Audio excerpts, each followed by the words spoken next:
Bridge to Terabithia by Catherine Patterson. Day 7, Chapter 10, The Perfect Day. He heard his dad start the pickup. Even though there was no job to go to, he left every morning early to look. Sometimes he just hung around all day at the unemployment office. On lucky days, he got picked up to unload furniture, or do cleaning. Jess was awake.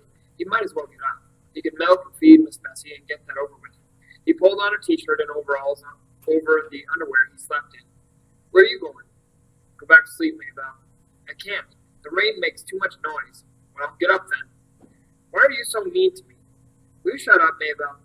You'll have everyone in the whole house woke up with that big mouth of yours. Joyce Ann would have screamed, but Maybelle made a face. Oh, come on, he said. I'm just going to milk Miss Bessie. Then maybe we can watch cartoons if we keep the sound real low. Maybelle was as scrawny as Brenda was fat. She stood a moment in the middle of the floor in her underwear, her skin white and goosebumpy. Her eyes were still drooped from sleep, and her pale brown hair stuck up all over her head like a squirrel's nest on a winter branch. That's got to be the world's ugliest kid, he thought, looking her over with a genuine affection. She threw her jeans into his face. I'm going to tell Mama. He threw the jeans back at her. Tell Mama what? How you just stand there staring at me when I ain't got my clothes on? Lord. She thought he was enjoying it. Yeah, well, he said, heading for the door so she wouldn't throw anything else at him. Pretty girl like you can't hardly help myself. He could hear her giggling as he crossed the kitchen. The shed was filled with Miss Bessie's familiar smell. He clucked her gently over and set his stool at her flank, and the pail beneath her speckled at her. The rain pounded the metal roof of the shed so that the plink of milk in the pail set up a counter rhythm. If only it would stop raining. He pressed his forehead against Miss Bessie's warm hide. He wondered idly if cows were ever scared, really scared. He had seen Miss Bessie jitter away from PT, but that was different. A yapping puppy at your heels is an immediate threat, but the difference between him and Miss Bessie was that when there was no PT in sight, she was perfectly content, sleepily chewing her cud. She wasn't staring down at the old Perkins place, wondering and worrying. She wasn't standing there on her tippy toes while anxiety ate holes through all her stomachs. He stroked his forehead across her flank and sighed. If there was still water in the creek come summer, he'd ask Leslie to teach him how to swim. How's that? He said to himself. I'll just grab that old terrier by the shoulders and shake the daylights out of it. Maybe I'll even learn scuba diving. He shuddered. He may not have been born with guts, but he didn't have to die without them. Hey, maybe you could go down to the medical college and get a gut transplant. No, Doc, I got me a perfectly good heart. What I need is a gut transplant. How about it? He smiled. He'd have to tell Leslie about wanting a gut transplant. It was the kind of nonsense she appreciated. Of course, he broke the rhythm of the milking long enough to shove his hair out of his face. Of course, what I really need is a brain transplant. I know Leslie. I know she's not going to bite my head off or make fun of me if I say I don't want to go across again till the creek's down. All I got to do is say, Leslie, I don't want to go over there today. Just like that. Easy as pie. Leslie, I don't want to go over there today. How come? How come? Because I called you 3 times already. Maybelle was imitating Ellie's precious manner. Called me for what? Some lady wants you on the telephone. I had to get dressed to come get you. He never got phone calls. Leslie had called her exactly once, and Brenda had gone into such a song and dance with her about Jess's getting a call from his sweetheart that Leslie had decided it was simpler to come to the house and get him when she wanted to talk. Sounds kind of like Miss Edmonds. It was Miss Edmonds. Jess? Her voice flowed through the receiver. Miserable weather, isn't it? Yes'm. He was scared to say more for fear she'd hear the shake. I was thinking of driving down to Washington, maybe go to the Smithsonian or the National Gallery. How would you like to keep me company? He broke out a cold sweat. Jess? He licked his lips and shoved his hair off his face. You still there, Jess? Yes'm. He tried to get a deep breath so he could keep talking. Would you like to go with me? Lord. Yes'm.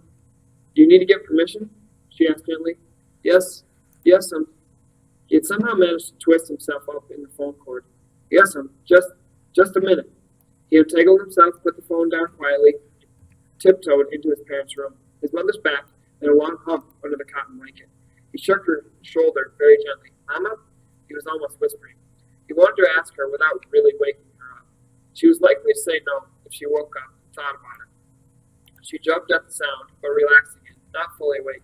Teacher wants me to go to Washington, to the Smithsonian. Washington? The syllables were blurred. Yeah, something for school. He stroked her upper arm. Be back before too late, okay? Don't worry. I done milking. She pulled the blanket to her ears and turned on her stomach. Just cut back the phone. It's okay, Miss Edmonds. I can go. Great. I'll pick you up in 20 minutes. Just tell me how to get to your house.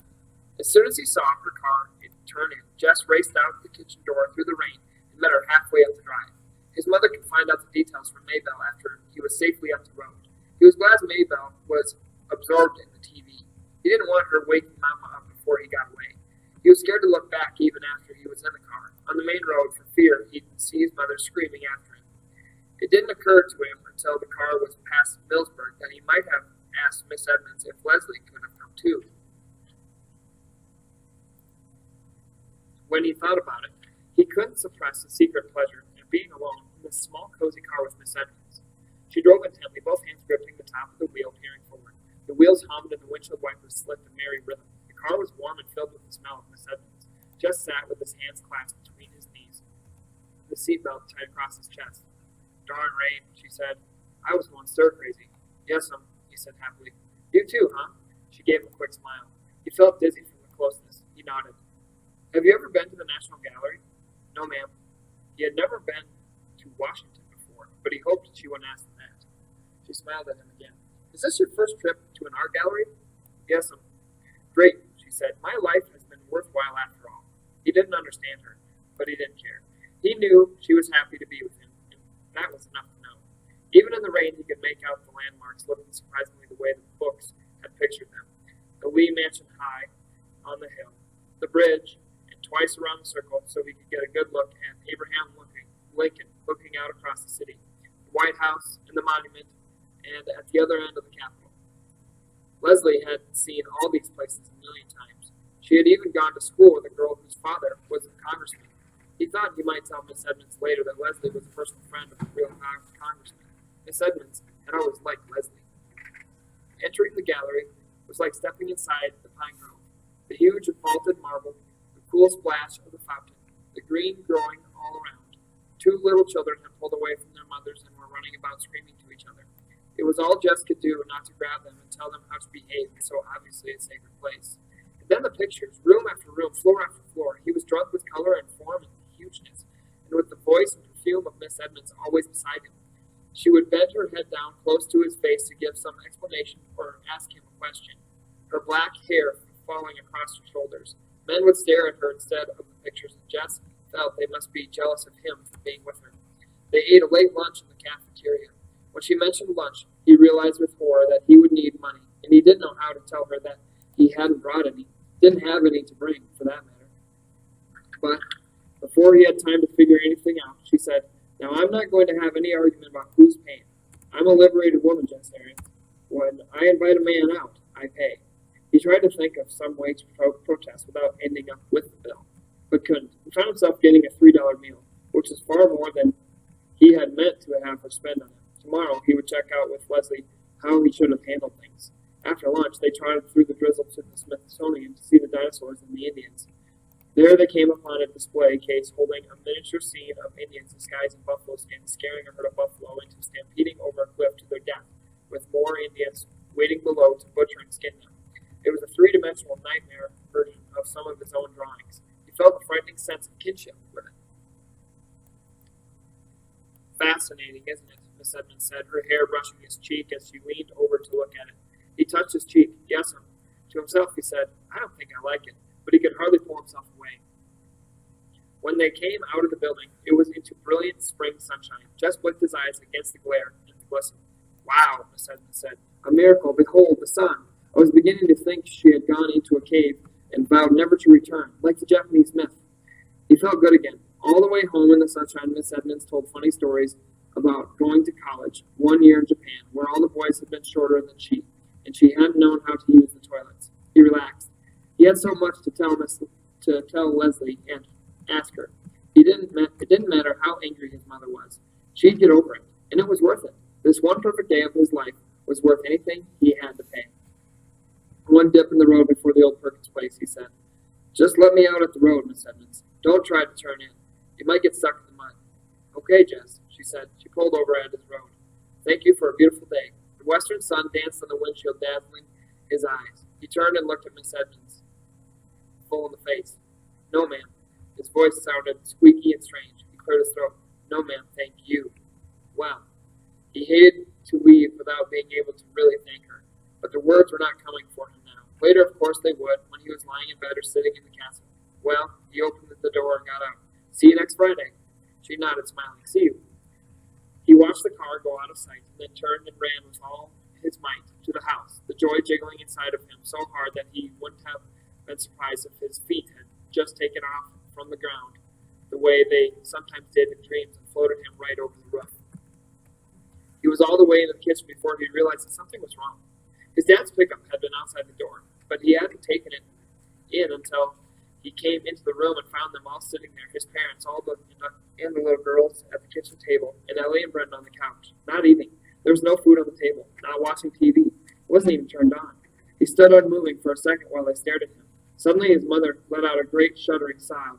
Oh my God, oh my God, she said it over and over, her head down on her arms. His father moved to put his arm around her awkwardly, but he did take his eyes off Jess. I told you he'd just gone off somewhere, Maybelle said quietly and stubbornly, as though she had repeated it often and no one had believed her. He squinted his eyes as though trying to peer down a dark drain pipe. He didn't even know what question to ask them. What? He tried to begin. Brenda's pouting voice broke in. Your girlfriend's dead, and Mama thought you was dead too. Chapter 11. No. Something rolled around in Jess's head. He opened his mouth, but it was dry and no words came out.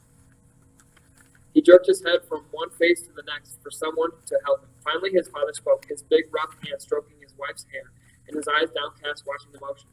They found the bird girl this morning down in the creek. No, he said, finding his voice. Leslie went drowned. She could swim real good. That old rope you kids been swinging on? Rope. His father went quietly and relentlessly on. I think she must have hit her head on something when she fell. No, he shook his head. No. His father looked up. I'm real sorry, boy. No, Jess was yelling now. I don't believe you. You're lying to me. He looked around again wildly for someone to agree, but they all had their heads down except Maybelle, whose eyes were wide with terror. But Leslie, what if you die? No, he said straight at Maybelle. It's a lie. Leslie ain't dead. He turned around and ran out the door, letting the screen bang sharply against the house. He ran down the gravel to the main road and then started running west, away from Washington and Millsburg and the old Perkins place. An approaching car beeped and swerved and beeped again, but he hardly noticed. Leslie, dead. Girlfriend, rope, fell. You. The words exploded in his head like corn against the sides of a popper. God, dead. You, Leslie, dead. You. He ran until he was stumbling, but he kept on, afraid to stop, knowing somehow that running was the only thing that could keep Leslie from being dead. It was up to him. He had to keep going. Behind him came the Terabithia of the pickup, but he couldn't turn around. He tried to run faster, but his father passed him and stopped the pickup just ahead, then jumped out and ran back. He picked Jess up in his arms as though he were a baby. For the first few seconds, Jess kicked and struggled against the strong arms. Then Jess gave himself over to the numbness that was buzzing to be let out from a corner of his brain. He leaned his weight upon the door of the pickup and let his head thud against the window. His father drove stiffly without speaking, though once he cleared his throat as though he were going to say something, but he glanced at Jess and closed his mouth. When they pulled up at the house, his father sat quietly and Jess could feel the man's uncertainty, so he opened the door and got out, and with the numbness flooding through him, went in and lay down on his bed. He was awake, jerked suddenly into consciousness in the black stillness of the house. He sat up stiff and shivering, although he was fully dressed from his windbreaker down to his sneakers. He could hear the breathing of the little girls in the next bed, strangely loud and uneven and quiet. Some dream must have awakened him, but he could not remember it. He could only remember the mood and dread it had brought with it. Through the curtainless window, he could see the lopsided moon with hundreds of stars dancing in bright attendance. It came into his mind that someone had told him that Leslie was dead. But he knew now that that had been part of the dreadful dream. Leslie could not die, any more than he himself could die. But the words turned over uneasily in his mind, like leaves stirred up by a cold wind. If he got up now and went down to Bill Perkins' place and knocked on the door, Leslie would come to open it, P.T. jumping at her heels like a star around the moon. It was a beautiful night. Perhaps they could run over the hill and across the fields to the stream and swing themselves into Terabithia. They had never been there in the dark, but there was enough room for them to find their way into the castle, and he could tell her about his day in Washington and apologize. It had been so dumb of him not to ask if Leslie could go too. He and Leslie and Miss Edmonds could have had a wonderful day, different, of course, from the day he and Miss Edmonds had had, but still good, still perfect. Miss Edmonds and Leslie liked each other a lot. It would have been fun to have Leslie along. I'm real sorry, Leslie. He took off the jacket and sneakers and crawled under the covers. I was dumb not to think of asking. It's okay, Leslie would say. I've been to Washington thousands of times. Did you ever see the buffalo hunt? Somehow, it was the only thing in all Washington that Leslie had never seen, and so he could tell her about it, describing the tiny beast hurtling to destruction. His stomach felt suddenly cold. It had something to do with the buffalo, with falling, with death, with the reason he had not remembered to ask if Leslie could go with them to Washington today. Do you know something weird? What? Leslie asked. I was scared to come to Terabithia this morning. The coldness threatened to spread out from his stomach. He turned over and lay on it. Perhaps it would be better not to think about Leslie right now. He would go to see her the first thing in the morning and explain everything. He could explain it better in the daytime when he had shaken off the effects of his unremembered nightmare. He put his mind to remembering the day in Washington, working on details of pictures and statues, dreading up the sound of Miss Edmonds' voice, recalling his own exact words and her exact answers. Occasionally, into the corner of his mind's vision would come a sensation of falling, but he pushed it away with the view of another picture or the sound of another conversation. Tomorrow he must share it all with Leslie. The next thing he was aware of was the sun streaming through the window. The little girl's bed was only rumpled covers, and there was movement and quiet talking in the kitchen. Lord, poor Miss Bessie, he'd forgotten all about her last night. Now it must be late. He felt for his sneakers and shoved his feet over the heels without tying the laces. His mother looked up quickly from the stove at the sound of him. Her face was set for a question, but she just nodded her head at him. The coldness began to come back. I forgot Miss Bessie. Your daddy's milking her. I forgot last night, too. She kept nodding her head. Your daddy did it for you. But it wasn't an accusation. You feel like some breakfast? Maybe that was why his stomach felt so odd. He hadn't had anything to eat since the ice cream Miss Edmonds had bought them at Millsburg on the way home. Brenda and Ellie stared up at him from the table. The little girls turned from their cartoon show at the TV to look at him, and then turned quickly back. He sat down on the bench. His mother put a plate full of pancakes in front of him. He couldn't remember the last time she had made pancakes. He doused them with syrup and began to eat. They tasted marvelous. You don't even care, do you? Brenda was watching him from across the table. He looked at her puzzled, his mouth full. If Jimmy Dix died, I wouldn't be able to eat a bite. The coldness curled up inside of him and flopped over. Will you shut your mouth, Brenda Aarons? His mother sprang forward, the pancake turner held threatening high. Well, Mama, he's just sitting there eating pancakes like nothing happened. I'd be crying my eyes out. Ellie was looking first at Mrs. Aarons and then at Brenda. Boys ain't supposed to cry at times like this, are they, Mama? Well, it don't seem right for him to be sitting there eating like a brute sow. I'm telling you, Brenda, if you don't shut your mouth. He could hear them talking, but they were farther away than the memory of the dream. He ate, he chewed, he swallowed, and when his mother put 3 more pancakes on his plate, he ate them too. His father came in with the milk. He poured it carefully into the empty cider jugs and put them into the refrigerator. Then he washed his hands at the sink. He came to the table. As he passed Jess, he put his hand lightly on the boy's shoulder. He wasn't angry about the milking. Jess was only dimly aware that his parents were looking at each other and then at him. Mrs. Aarons gave Brenda a hard look and gave Mr. Aarons a look which was to say that Brenda was to keep quiet. But Jess was only thinking of how good the pancakes had been and hoping his mother would put down some more in front of him. He knew somehow that he shouldn't ask for more, but he was disappointed that she didn't give him any. He thought that he should get up and leave the table, but he wasn't sure where he was supposed to go or what he was supposed to do. Your mother and I thought we ought to go down to the neighbors and pay respects. His father cleared his throat. I think it would be fitting for you to come too. He stopped again. Seems you was the one that really knowed the little girl. Jess tried to understand what his father was saying to him, but he felt stupid. What little girl? He mumbled it, knowing it was the wrong thing to ask. Ellie and Brenda both gasped. His father leaned down the table and put his big hand on top of Jess's hand. He gave his wife a quick, troubled look, but she just stood there, her eyes full of pain, saying nothing. Your friend Leslie is dead, Jessie. You need to understand that. Jess slid his hand out from under his father's. He got up from the table. I know it ain't an easy uneasy thing. Jesse could hear his father speaking as he went into the bedroom. He came back out with his windbreaker on. You ready to go now? His father got up quickly. His mother took off her apron and patted her hair. Maybelle jumped up from the rug. I want to go too.